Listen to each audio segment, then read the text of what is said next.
Sentado en el quicio de la puerta,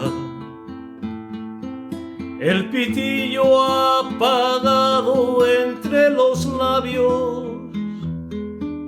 con la boina calada y en la mano una vara nerviosa de avellano que refleja su frente limpia y clara. Tal vez la primavera deshojada, o el olor de la pólvora mojada, o el sabor del carbón mientras picaba. El abuelo fue picador allá en la mina, y arrancando negro carbón quemó su vida. Se ha sentado el abuelo en la escalera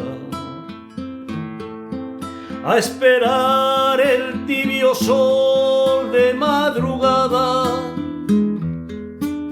la mirada clavada en la montaña es su amiga más fiel, nunca le engaña.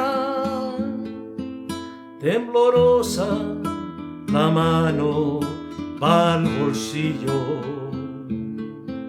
rebuscando el tabaco y su librillo,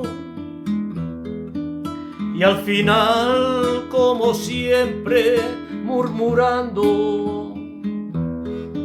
que María le esconde su tabaco, y el abuelo fue picador allá en la mina, arrancando negro carbón quemó